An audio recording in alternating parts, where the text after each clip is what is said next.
નમસ્કાર, આપ જોઈ રહ્યા છો મંતવ્ય ન્યૂઝ અને હું છું આપની સાથે લખમા.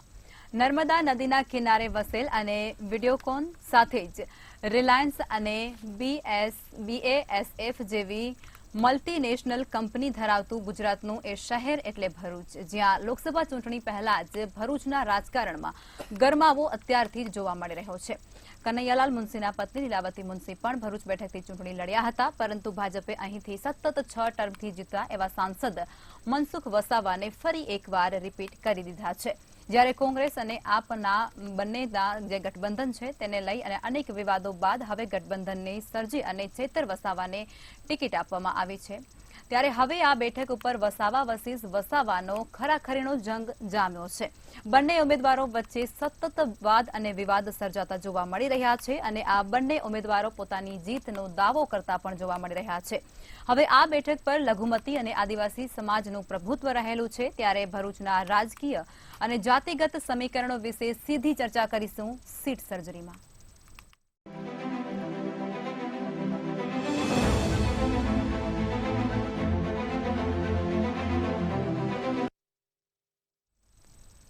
તો ચર્ચાની શરૂઆત કરીશું, જેની અંદર પ્રફુલભાઈ ત્રિવેદી જોડાઈ ચૂક્યા છે, મંતવ્ય ન્યૂઝના એસોસિએટ એડિટર છે. સર, આપ જણાવો કે ભરૂચ બેઠકનો ભૂતકાળ શું રહ્યું છે અને તેના આ વખતની ચૂંટણીના પરિણામ પર કેવા પ્રકારના પડઘા પડશે? લખમાં મનસુખ વસાવા છેલ્લી 6 ટર્મથી એટલે કે ભારતીય જનતા પાર્ટી છેલ્લી 6 ટર્મથી સતત ચૂંટાતી આવે છે. આમ તો 1989 થી ચૂંટાતી આવે છે. એ પહેલા ચંદુભાઈ દેશમુખ ચૂંટાતા હતા અને છેલ્લી 6 ટર્મથી મનસુખભાઈ ચૂંટાય છે અને છતાંય એમને ટિકિટ આપી છે. એટલે 6 ટર્મનો એક તગડો અનુભવ એમની સાથે છે. એટલે એમની સામે કોઈ પણ ઉમેદવાર છે એ ઝાંખો પડી શકે. હવે જો છેલ્લી ચૂંટણીઓની વાત કરીએ તો 2004માં મનસુખ વસાવા છે એ મોહમ્મદ પટેલ સામે ચૂંટાયા હતા અને એ વખતે એમની બહુમતી છે એ બહુ જ પાતળી હતી. 2009માં કહીએ તો મનસુખ વસાવા, અજીજ ટંકારવી અને છોટુભાઈ વસાવા 3 ઉમેદવારો હતા અને છોટુભાઈને 63,000 મતો મળ્યા હતા. અજીજ ટંકારવીને 2,83,000 મત મળ્યા હતા, જ્યારે મનસુખ વસાવાને 3,11,000 મત મળ્યા હતા. 2014ની વાત કરીએ તો મનસુખ વસાવાને ફરી ભાજપે ટિકિટ આપી. એમને 5,48,902 મત મળ્યા. એની સામે જયેશભાઈ પટેલ હતા, એમને 3,95,629 મત મળ્યા અને અનિલકુમાર ભગત કરીને એક ત્રીજા ઉમેદવાર ઉભા રહ્યા હતા, તેને 49,289 મત મળ્યા હતા. ફરી 2019 ઉપર આવે તો ફરી છોટુભાઈ વસાવા ઉભા રહ્યા હતા. મનસુખ વસાવાને 6,37,795 મત મળ્યા હતા. શેરખાન પઠાણ કોંગ્રેસના ઉમેદવાર હતા, એમને 3,03,581 મત મળ્યા હતા, જ્યારે છોટુભાઈ વસાવાને 1,44,083 મત મળ્યા હતા. હવે તમે વોટ શેર જુઓ તો ભાજપનો 2004માં 44% હતો, એ વધી અને 55% 2019માં થયો છે. 10%નો 11%, આમ તો 55.47 એટલે 10.5% જેટલો વધારો થયો છે. અને સતત ચૂંટાવાને કારણે આ સીટ છે એ એક ભાજપની સિક્યોર સીટ માનવામાં આવે છે. એમની સામે આમ આદમી પાર્ટીએ ચૈતર વસાવાને ઊભા રાખ્યા છે. ઇન્ડિયા ગઠબંધનમાં કોંગ્રેસ અને આમ આદમી પાર્ટીને જે સમજૂતી થઈ એમાં ભરૂચ અને ભાવનગરની બેઠકો છે એ આમ આદમી પાર્ટીને ફાળે ગઈ છે. આમ આદમી પાર્ટીના ચૈતર વસાવા અહીંથી મેદાનમાં ઉતર્યા છે. પરંતુ એક ત્રીજું પરિબળ પણ ઉમેરાયું છે કે છોટુભાઈ વસાવાના પુત્ર દિલીપભાઈ વસાવા એ આપની સામે બાપ એટલે ભારતીય આદિવાસી પાર્ટી BAP-માંથી દિલીપ વસાવા ઉભા રહ્યા છે અને હજુ કદાચ ચોથું પરિમાણ ઉમેરાશે એવું પણ લાગે છે. કારણ કે ઓવેસીની જે પાર્ટી છે AIMIM, એ ઓવેસીએ જાહેરાત કરી હતી કે ગાંધીનગર અને ભરૂચમાં હું મારા ઉમેદવાર ઊભા રાખીશ. એ જો ઊભા રહેશે તો અહીંયા ચતુષ્કોણીય જંગ થશે અને હજુય તે અહેમદભાઈ પટેલ જે કોંગ્રેસના સર્વે હતા, આ સ્વર્ગસ્થ અહેમદભાઈના પુત્રી મુમતાજ પટેલ અને એમના ભાઈ એ બંનેનો દાવો તો ચાલુ જ છે કોંગ્રેસમાંથી ટિકિટ મેળવી અને ચૂંટણી લડવા માટે, અને આ માટે એ લોકોએ રાહુલ ગાંધી સુધી પણ રજૂઆતો કરી છે. એટલે આમ જોવા જાવ તો અત્યારે જે ચિત્ર છે એ પ્રમાણે જો ઓવેસીની પાર્ટીનો ઉમેદવાર પણ આવશે તો ચતુષ્કોણીય જંગ થશે, નહીં તો ત્રિકોણીય તો ચોક્કસ થવાનો જ છે. જી બિલકુલ. ચર્ચામાં આપણી સાથે દેવાનંદભાઈ જાદવ જોડાયા છે, જેઓ એક વરિષ્ઠ પત્રકાર છે, અને મુકેશભાઈ ઓઝા જેઓ રાજકીય વિશ્લેષક છે. દેવાનંદભાઈ આપ જણાવો કે ચૈતર વસાવા દ્વારા એક નિવેદન કરવામાં આવ્યું હતું અને તેમાં એઓએ જણાવ્યું હતું કે ભરૂચની અંદર મોદી સાહેબ લડે કે રાહુલ ગાંધી લડે, પરંતુ જીતવાનું તો આમ આદમી પાર્ટી છે, એટલે કે ચૈતર વસાવા જીતવાના છે. પરંતુ 6 ટર્મથી જીતતા સાંસદ ત્યાં અત્યારે પણ ઉમેદવાર તરીકે છે. કેવા પ્રકારના સંઘર્ષ રહેશે ચૈતર વસાવા માટે? તો સૌથી પહેલા સમજવાની વાત તો એ છે કે અહીંયા ભરૂચ જિલ્લામાં કમસે કમ કોંગ્રેસનું જે નેટવર્ક છે, સંગઠન છે, તે સાવ ડામાડોળ છે.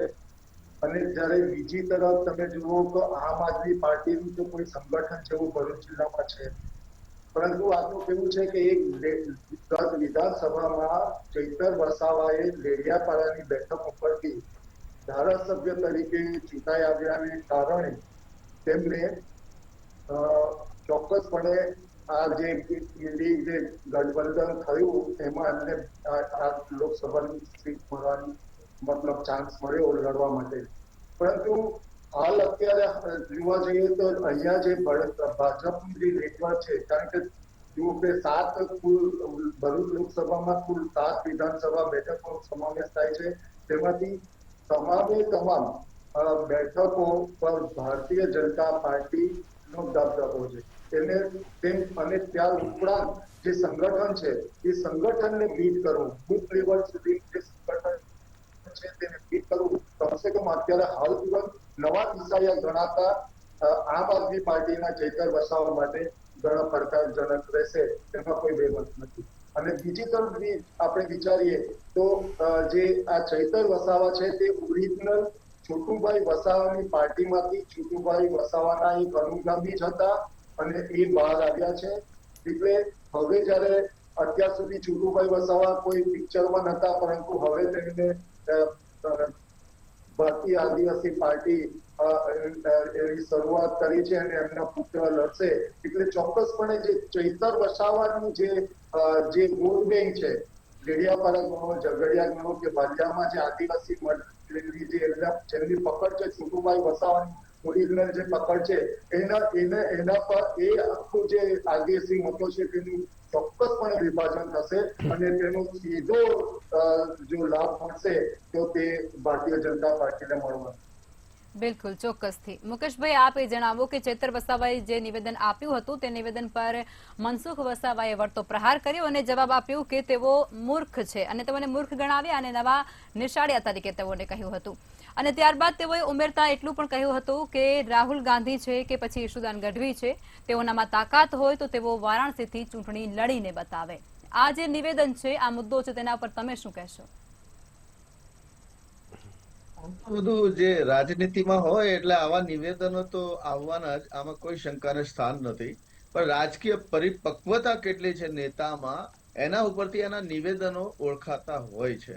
એટલે એક સમય બીટીપીમાં પોતાને ભારતીય ટ્રિપલ પાર્ટી બનાવી ચૈતર વસાવાએ 2022માં જીત મેળવી અને જે કોન્ફિડન્સ પ્રાપ્ત કરી અને ભારતીય જનતા પાર્ટીની સામે કોંગ્રેસ હોય કે આપની અંદર પોતાની તાકાત પ્રૂવ કરવા માટેના ખૂબ જ પ્રયત્નો કર્યા. ભારતીય જનતા પાર્ટીએ પણ પ્રયત્નો કર્યા, પરંતુ તેના ઉપરથી સમજાઈ ગયું હવે અહીંયા જે છે અહીંયા ચતુષ્કોણીય જંગની પૂરેપૂરી સંભાવના છે. અગાઉ પ્રફુલભાઈ સાહેબે કીધું કે ઓવેસીનું હજુ સીટ કન્ફર્મેશન થયું નથી, કારણ કે એને જાહેરાત કરેલી છે કે કારણ કે ગુજરાતની અંદર 9.5% એટલે ટોટલ પોપ્યુલેશનમાં સૌથી વધુ જો મુસ્લિમ ધરાવતી સીટ હોય તો તે માત્ર ભરૂચ સીટ ગણવામાં આવે છે.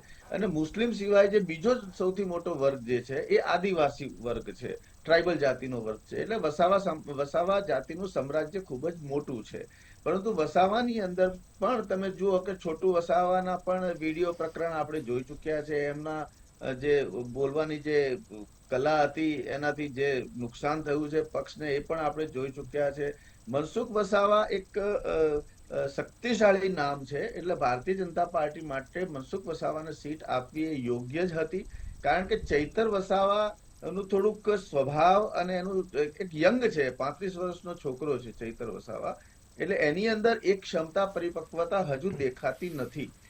પ્રજાએ જાતિવાદી જોઈને અને ઉમેદવારને વોટ આપતી આ એક સીટ છે, ભરૂચ સીટ છે. એટલે શહેરી વિસ્તાર કરતા ગ્રામ્ય વિસ્તારોનું વોટ બેંક આની અંદર વધુ છે અને આદિવાસી વિસ્તારનું વોટ બેંક બાકી છે, વધારે છે. પરંતુ બીજી તરફ આપણે એ જોઈએ કે આ સોનિયા ગાંધીના ખાસ અને કોંગ્રેસના ખાસ કે જે આખો કોષ સંભાળતા હતા, ફંડનું મેનેજમેન્ટ સંભાળતા હતા, એવા અહેમદ પટેલ 1977માં લોકસભા જીત્યા, 1982માં જીત્યા, 1984માં જીત્યા અને 1989માં એમણે સીટ ગુમાવી. ત્યાર પછી તેઓ રાજ્યસભામાં ગયા. પરંતુ આ સીટ ઉપર સતત અહેમદ પટેલનું, ભલે મુસ્લિમ હતા પરંતુ આદિવાસી એ બેલ્ટની અંદર એમણે જે કાર્યો કરેલા હતા એને લોકો આજે પણ વખાણે છે, યાદ કરે છે અને એમનો સ્વભાવ ખૂબ જ સારો હતો, મેળાપવાળા વ્યક્તિ હતા. એટલે એ સમયે એમને સતત મળ્યો. પણ ગુજરાતની કોંગ્રેસની કઠણાઈ જોઈ અને એનું પરિણામ અહેમદ પટેલને પણ નડ્યું અને ત્યાર પછી તેઓ પોતાની જે વોટ બેંક હતી એ ઓછી થતી ગઈ. આ બાજુ જે મુસ્લિમ છે ત્યાં વોરા સમાજ જે છે એ ભારતીય જનતા પાર્ટીના સમર્થક માનવામાં આવે છે. બીજું કે ત્યાં એક ઇન્ડસ્ટ્રીયલ ઝોન છે, અંકલેશ્વર, ભરૂચ, આ આખો છે ને કેમિકલ ઝોન છે, ઇન્ડસ્ટ્રીયલ ઝોન છે, ઉદ્યોગ વધુ છે અને ત્યાં મુસ્લિમમાં પણ બિઝનેસ કમ્યુનિટી વધારે છે. એટલે એ પ્રમાણે પણ એનો vote share bank Bharatiya Janata પાર્ટીને મળી શકે એમ છે. કારણ કે road, infrastructure, corridor, railway, Mumbai અમદાવાદનો કોરિડોર ભરૂચમાં થઈને પણ જાય છે. હા, પ્રશ્ન જે બાકી છે તે વિસ્તારના પ્રશ્નની વાત કરીએ તો નર્મદા ઉપરનો બ્રિજ, એક બ્રિજ તૂટેલી ખંડેર હાલતમાં પડ્યો છે, એક નવો બ્રિજ બાંધવામાં આવ્યો, તેની પણ ક્ષમતા, વાહન ક્ષમતા કરતા પણ હજુ વાહનો વધુ, એટલે ટ્રાફિક જામના હવે પાછા પ્રશ્નો શરૂ થઈ ગયા છે. હજુ એક નવા બ્રિજ ત્યાં બનાવવાની વાત ચાલી રહી છે અને જે જૂનો બ્રિજ છે, જે ઐતિહાસિક બ્રિજ છે, એને પણ પહોળો કરવાની ને એના ઉપર પણ કામ કરવાની એ વાત પણ ચાલી રહી છે. એટલે આ પ્રકારના જે પ્રશ્નો છે. અને બીજું આ બાજુ આદિવાસી વિસ્તારમાં શિક્ષણને લગતા પ્રશ્નો, ભરૂચના જે ગ્રામ્ય ક્ષેત્ર વિસ્તાર છે ત્યાં પ્રશ્નો હજુ ઊભા છે. એના માટે આદિવાસી સમાજનું જે નેતૃત્વ કરવા જઈ રહ્યા છે મહેશ વસાવા સાહેબ, એટલે એ મૂળ તો વસાવા વર્સિસ વસાવા સીટ આમ ગણાય અને જો ઓવેસી ઉભા રહે તો એ મૂળ કોંગ્રેસના વોટ ઓછા થશે. એટલે કદાચ ઉભા રાખવામાં આવતું હોય એવું ગણિત મને લાગે છે. કારણ કે વસાવા વર્સિસ વસાવાની અંદર ભારતીય જનતા પાર્ટીના વોટ ભલે ઓછા હોય પણ એમના બીજા, ત્રીજા અને ચોથા નંબરના 3 વોટ ભલે વધારે હોય, પરંતુ એમ કરતા ભારતીય જનતા પાર્ટીના વોટ વધુ બેંક ગણાય. એટલે મતોની રાજકીય ગણિત બેસાડવામાં આવ્યું છે. એના માટેની એક બહુ મજાની સીટ જો જોવામાં આવે તો આ ભરૂચ સીટને આપણે લઈ શકાય. જી બિલકુલ, ચોક્કસથી. જી દેવાનંદભાઈ, આપ એ જણાવો કે કોંગ્રેસના સર્વે સર્વા માનાતા એવા હેમંત પટેલના પુત્ર અને પુત્રી એટલે કે મુમતાઝ પટેલ પણ આ બેઠક પરથી ચૂંટણી લડવા માટે આતુરતા દર્શાવતા હતા અને આ વાતની રજૂઆત છે કે રાહુલ ગાંધી સુધી પણ કરવામાં આવી છે, હાઈકમાન્ડ સુધી કરવામાં આવી છે અને તેને લઈ અને વિરોધ પણ જોવા મળ્યા હતા. તો તમને શું લાગે છે, પરિણામમાં કેવી અસર કરશે આ વિવાદ? પહેલું તો એ કે ફક્ત હેમંતભાઈ પટેલના પુત્ર હોવાને નાતે કોઈ પણ સંગઠનનું કામ કર્યા વગર જો ટિકિટ બંને જો જે ભાઈ બહેન છે એ માનતા હોય તો એ થોડું વધારે પડતું એક તો થયું અને એમનું પ્રોજેક્શન થયું. હેમંતભાઈ પટેલ તો એમાં એ ઈચ્છતા હતા કે એમના પુત્ર કે જે એમની ડોટર છે એ ઇલેક્શન લડે, પરંતુ સામાજિક જે એમની હોસ્પિટલ છે કે બીજા વેલફેર ટ્રસ્ટો છે એને ચલાવવાની વાત હતી. પરંતુ હેમંતભાઈ પટેલના નિધન બાદ મુમતાઝબેન ખાસ કરીને એમણે ખૂબ જ પ્રોજેક્શન કર્યું અને એમણે પોતે ચૂંટણી લડવા માટેની ચોઈસ કરી. ત્યાં સુધી ફૈઝલ પટેલ એમનો પુત્ર હતો, એમણે કોઈ ઇન્ટરેસ્ટ બતાવ્યો નતો. પરંતુ ત્યાર પછી ખબર નહીં, અહીંયા ભરૂચ જિલ્લાના કોંગ્રેસના 2 જૂથો જે ચાલે છે તેમાંથી એક જૂથે ફૈસલ પટેલને ઉભા હતા અને હું તો લડીશ એવા બેનરો ઠેર ઠેર એમણે માર્યા. એટલે કે એક જ ઘરની અંદર બે દાવેદારો પણ ઉભા થઈ ગયા. અને એક તો ખાસ તો તમે ભરૂચ જિલ્લાના લોકસભાનો આખો ઇતિહાસ જુઓ તો 89 બાદ ક્યારેય એવો કોઈ સક્ષમ ઉમેદવાર કોંગ્રેસને મળ્યો નથી કે જે કમસે કમ ભારતીય જનતા પાર્ટીને હરાવી શકે અથવા લોકસભામાં કટોકટી ભરી પરિસ્થિતિ ઊભી કરી શકે. જેટલા પણ મતલબમાં એ ઉમેદવારો અત્યાર સુધી આવ્યા એ બધા એમાં ખાસ કરીને આપણે એ બી જોવું જોઈએ કે આદિવાસીનું પ્રભુત્વ તો છે જ આ બેઠક ઉપર. આદિવાસીઓના મતો તો સૌથી વધારે છે, પરંતુ જે મુસ્લિમ મતો છે એની અવગણના કરવી એ પણ ખૂબ જ ભૂલ બનેલું રહેશે. એટલે આ વખતની જે પરિસ્થિતિ ઊભી થઈ તેમાં ખાસ કરીને એવું થયું કે આદિવાસી વર્સિસ આદિવાસી ઉમેદવાર હતા અને બીજી તરફ કોંગ્રેસના લગભગ મોટેભાગના જિલ્લાના જે સેકન્ડ કેડરના મતલબમાં લીડરો છે અને કાર્યકર્તાઓ છે એ તમામે તમામ કોંગ્રેસને ટિકિટ ન ફળવાય એના લીધે નારાજગી, ખૂબ જ નારાજગી એ કરીને આજની તારીખે પણ તેઓ ચૈતરભાઈ વસાવા માટે ગઠબંધનના રૂએ જે પ્રચારમાં ભાગ લેવો જોઈએ તે લેતા નથી. પરિણામે જે ચૈતર વસાવાને આમ આદમી પાર્ટીને એવું હતું કે કારણ કે ભારતીય એવું એક કહેવાય છે કે મુસ્લિમો ભારતીય જનતા પાર્ટીને મતો આપે નહીં. આવી એક માનસિકતા છે અને તેને લઈને ચૈતર વસાવાએ ખાસ્સા એવા પ્રયત્નો કર્યા કે મુસ્લિમ મતો એમને જ મળશે અને તેના લીધે કદાચ એક પરિબળ બીજું પણ આવી રહ્યું છે ઓવેસીનું કે એક ઉમેદવાર કરે કે જેથી કરીને ખાસ કરીને મુસ્લિમ જે કોમ્યુનિટીના મતો, કારણ કે લગભગ 3 લાખ જેટલા મતો છે મુસ્લિમ કોમ્યુનિટીના, તો એ કોમ્યુનિટીના મતો મેળવવા માટે ખાસ પ્રયત્નો અત્યારે આમ આદમી પાર્ટી તો કરી રહી છે, પરંતુ સાથે સાથે જે ભારતીય જનતા પાર્ટીને પરોક્ષ રીતે પણ ભારતીય જનતા પાર્ટીએ એવા કેટલાક મુસ્લિમ અપક્ષ ઉમેદવારો ઉભા કરશે કે જેથી કરીને ખાસ કરીને જે મુસ્લિમ મતો છે તેનું વિભાજન થાય અને એનો લાભ જે પૂરો લાભ જે અપેક્ષા એવી છે કે આમ આદમી પાર્ટીને મળે એ કદાચ ન પણ મળે. જી બિલકુલ દેવાનંદભાઈ. જે આદિવાસી મતો માટે તો કેવું છે કે હવે છોટું વસાવા મેદાને ઉતર્યા છે એટલે ચૈતર વસાવા માટે એમના જે સમર્થનના જે એમના જે રેડિયાપરા છે, વાલિયા છે કે ઝઘડિયા છે, એ જે વિધાનસભા છે એની અંદરના જે આદિવાસી મતો પર જેમનું પ્રભુત્વ છે એ ખાસું એવું વિભાજન થશે અને તે મનસુખભાઈ વસાવાને તો આપણે અવગણી ન શકીએ આદિવાસી નેતા તરીકે, કારણ કે છેલ્લી 6 બેઠકો 6 વાર તેઓએ ચૂંટણી લડી છે અને એટલે આ વખતે પણ ખાસું એવું જે કહેવાય ને કે જી બિલકુલ દેવાનંદભાઈ. જી પ્રફુલભાઈ, તમે જણાવો કે ભરૂચ લોકસભામાં આવતી વિધાનસભા બેઠકો છે તેની અંદર અત્યારના સમીકરણ શું છે અને કઈ એવી જાતિ છે, કઈ એવી પ્રજા છે કે ત્યાં પરિણામમાં પરિવર્તન લાવી શકે છે? લખમાં લોકસભાની જે બેઠક છે ભરૂચની, એની નીચે 7 વિધાનસભા આવે છે, જેમાંથી 6 ભારતીય જનતા પાર્ટી પાસે છે, એક બેઠક છે એ આમ આદમી પાર્ટી પાસે છે. ડેડિયાપાડા અને ડેડિયા અને આ જે ઝઘડિયા છે આ બંને એસટી અનામત બેઠકો છે. હવે જો સીટ વાઇઝ વાત કરીએ તો કરજણમાં અક્ષયકુમાર પટેલ છે, એમને 83,748 મત મળ્યા હતા. એમની સામે જે કોંગ્રેસના ઉમેદવાર હતા પ્રિતેશકુમાર પટેલ, એમને 57,442 મત મળ્યા હતા. હવે ડેડિયાપાડાની વાત કરીએ તો ચૈતર વસાવા છે આમ આદમી પાર્ટીના, એમને 1,03,433 મત મળ્યા હતા. ભાજપના હિતેશ કુમાર છે એ બીજા નંબરે હતા, એમને 63,151 મત મળ્યા હતા. જ્યારે કોંગ્રેસ છે એ ચોથા નંબરે હતી, એમને માત્ર 12,587 મત મળ્યા હતા, એટલે 6.8% મત મળ્યા હતા. જંબુસરની વાત કરીએ તો ડીકે સ્વામી, એમને 91,533 મત મળ્યા હતા.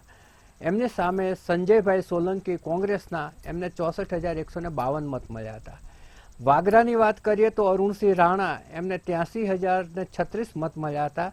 જ્યારે સુલેમાન પટેલ કોંગ્રેસના હતા, એમને 69,584 મત મળ્યા હતા. હવે ઝઘડિયા બેઠક છે એ બહુ જ ઇન્ટરેસ્ટિંગ છે. ત્યાં ચતુષ્કોણીય જંગ હતો. રીતેશ કુમાર વસાવા ભાજપના છે, એમને 89,933 મત મળ્યા હતા. બીજા નંબરે અપક્ષ તરીકે ઉભા રહેલા છોટુભાઈ વસાવાને 66,413 મત મળ્યા હતા. ત્રીજા નંબરે આમ આદમી પાર્ટીના ઉર્મિલાબેનને 19,722 મત મળ્યા હતા. જ્યારે કોંગ્રેસ ચોથા નંબરે હતી, ફતેહસિંહભાઈ વસાવા, એને 15,219 મત મળ્યા હતા. અહીંયા પણ મતની ટકાવારી કોંગ્રેસની 7.71% જ છે. ભરૂચની વાત કરીએ તો રમેશભાઈ મિસ્ત્રી, એમને 1,08,655 મત મળ્યા હતા, ભાજપના ઉમેદવાર હતા. એમની સામે કોંગ્રેસના જયકાંત પટેલને 44,182 મત મળ્યા હતા. અંકલેશ્વરની વાત કરીએ તો ઈશ્વરભાઈ પટેલ છે ભાજપના, એમને 96,405 મત મળ્યા હતા. એની સામે કોંગ્રેસના વિજયસિંહ પટેલને 55,964 મત મળ્યા હતા. એટલે 7 પૈકીની 6 બેઠકો છે એ ભારતીય જનતા પાર્ટી પાસે છે. ત્યાંની જે લોકસભાની જે બેઠક છે એ છેલ્લા 6 વખતથી ભાજપ પાસે છે. એટલે ભાજપ અહીંયા બહુ જ મજબૂત ખેલાડી છે. એટલે એની સામે જીતવું એ કોઈ પણ માટે સંભવ બહુ દેખાતું નથી. ચૈતર વસાવા છે, યંગ છે, યુવા છે, આક્રમક છે, એની શૈલી છે. પરંતુ ત્યાંના જે સ્થાનિક પત્રકાર ભાઈએ વાત કરી, આપણા પ્રવક્તાએ, એ રીતે આમ આદમી પાર્ટી અને કોંગ્રેસ છે એ ખભે ખભા મિલાવીને હજુ કામ પણ કરતા નથી. એ જો હજુ ખભે ખભા મિલાવીને કામ કરતા થાય અને મુસ્લિમ મતો, જે લઘુમતીના મતો છે, એ પોતાના તરફ આકર્ષી શકે તો ફાઇટની સ્થિતિમાં પણ આવી શકે. પરંતુ હજુ એ સ્થિતિ આવી નથી કે બંને એકાબીજીના ખભા ખભા મિલાવીને કામ કરતા હોય. અને એમાં પણ ત્યાં કોંગ્રેસનું સંગઠન છે એ એટલું મજબૂત નથી, વેરવિખેર જેવું છે.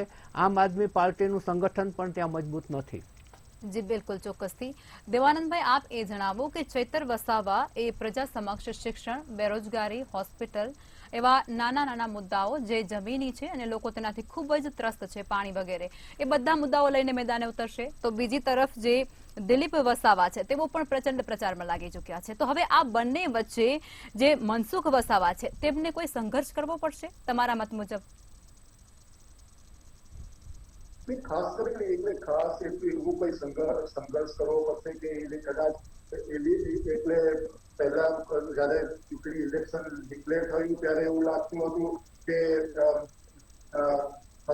મતલબમાં થોડી રસાકસી થશે. ચૈતર વસાવા સારા ઓરેટર છે, સરસ એટલે સારું એવું વક્તવ્ય આપી શકે છે. પરંતુ હજી પાસેરામાં પહેરી જેવું છે, કારણ કે હજી જે એક્સપિરિયન્સ અને ભારતીય જનતા પાર્ટીનું જે સંગઠનનું આખું માળખું છે અને જે કાર્યકર્તાઓની ફોજ છે, બરાબર, એ કાર્યકર્તાઓની ફોજ અને એની બદૌલત ચોક્કસપણે એ થશે. મુદ્દાઓ તો સારા એવા ઉઠાવવામાં આવ્યા છે આમ આદમી પાર્ટી તરફથી, પરંતુ એની કોઈ ખાસ અસર મને દેખાતી નથી કે એની સામે, કારણ કે ઉપરથી અહીંયા લોકસભાનું ઇલેક્શન છે એ નરેન્દ્ર મોદીના નામ ઉપર અહીંયા પણ લડાવવાનું છે. એમાં પણ કોઈ એ નથી, કારણ કે અત્યારે જે મોદી પરિવાર એની જે આખી ગામે ગામ બેઠકો થઈ રહી છે અને એ જ ખાસ અને એમાં જે દર્શાવવામાં આવે છે સરકારી યોજનાઓ છે કે નરેન્દ્ર મોદીની સિદ્ધિઓ છે, એ બધું એ આખું કાર્પેટિંગ બોમ્બાર્ડિંગ જેવું થઈ રહ્યું છે અત્યારે. એટલે એક પ્રશ્ન એવો પણ ઉઠે કે ઘણા વિપક્ષો ઉઠાવે છે, કોંગ્રેસના બધા એમ કહે છે કે મનસુખ વસાવાએ એવું તો શું ભરૂચ જિલ્લા માટે કર્યું વિકાસના કામો? નો ડાઉટ કશું એવી નોંધપાત્ર એવું કોઈ પણ કાર્ય દેખાતું નથી. તેમ છતાં પણ ભારતીય જનતા પાર્ટીનું સંગઠન અને ત્યારબાદ સરકાર, ગુજરાત સરકાર, કેન્દ્ર સરકાર અને એની જે સરકારી યોજનાઓને એનો લાભ અને ચોક્કસપણે નરેન્દ્ર મોદી એનું જે ચહેરો છે અને જી, એની દેવાનંદભાઈ. જે ભાવના છે એની ચોક્કસ અસર અહીંયા પડી શકે. જી ચોક્કસથી, બિલકુલ. ટૂંકમાં સંઘર્ષ તો છે જ. પ્રફુલભાઈ, આપ જણાવો કે છેલ્લી 4 ટર્મથી ભરૂચ બેઠક ઉપર ત્રિપાખીયો જંગ જોવા મળતો રહ્યો છે અને તેના પરિણામ પર પણ અસર જોવા મળતી હોય છે. ત્યારે હવે આ વખતે તમને શું લાગે છે, કયા પ્રકારની પરિસ્થિતિ ત્યાં સર્જાશે અને પ્રજાનું જે ઝુકાણ છે એ કયા પક્ષ પર રહેશે? આ લખમાં મનસુખ વસાવા જે ભાજપના ઉમેદવાર છે એ 6 વખત ત્યાંથી ચૂંટાઈ ચૂક્યા છે, એટલે એની ત્યાં બરાબરની પકડ આવી ગઈ છે. એમની સામે ચૈતર વસાવા આક્રમક છે, યુવાન ચહેરો છે, સારું બોલી શકે છે, ભણેલા છે, પરંતુ એમની ઘણી બધી મર્યાદાઓ આવી જાય છે, કેમ કે એની પાસે સંગઠન મજબૂત નથી. બીજી તરફ કોંગ્રેસ સાથે હજુ એનો બહુ તાલમેલ મળ્યો નથી, કારણ કે મુમતાઝ અને ફૈઝલ પટેલ એ લોકોનું હજુ તે ક્યાંક ને ક્યાંક માગણીઓ ચાલુ જ રહે છે. એટલે એ રીતે તમે જોવા જાઓ તો પલ્લું છે એ ભાજપનું ભારે જ છે, કારણ કે જે નરેન્દ્ર મોદી કે જે ભારતના માનનીય વડાપ્રધાન છે એમના ચહેરા ઉપર ચૂંટણી લડાવવાની છે અને એમનો ચહેરો છે. આજે એ કેન્દ્રની યોજનાઓ છે એ મોદી મારો પરિવાર એ જે કાર્યક્રમ ચલાવે છે, મારો પરિવાર મોદી પરિવાર, એ કાર્યક્રમ અંતર્ગત જે નાની નાની સભાઓ થાય છે અને એની અંદર જે યોજનાઓને લોકો સુધી પહોંચાડવાનો પ્રયત્ન થાય છે એની પણ બહુ મોટી અસર છે. અને મનસુખભાઈ છે એ પણ આક્રમક વક્તા છે. તમે જુઓ કે ઘણી વખત એમના પક્ષની વિરુદ્ધ પણ બોલી નાખે છે. અને ત્રીજી વસ્તુ એ છે કે ત્યાં પ્રશ્નો તો ચોક્કસપણે છે જ. ત્યાં ટ્રાફિકના પ્રશ્નો મોટા છે, બ્રિજના પ્રશ્નો છે, અંતરિયાળ વિસ્તારમાં પાણીના પ્રશ્નો છે, 5 GIDC હોવા છતાં રોજગારીના ફાંફા છે. અને જ્યારે આદિવાસીઓનું જમીનનું સંપાદન થાય છે ત્યારે એમને પૂરતું વળતર આપવામાં નથી આવતું, એ પ્રશ્ન પણ ત્યાં સૌથી મોટો છે. જી બિલકુલ.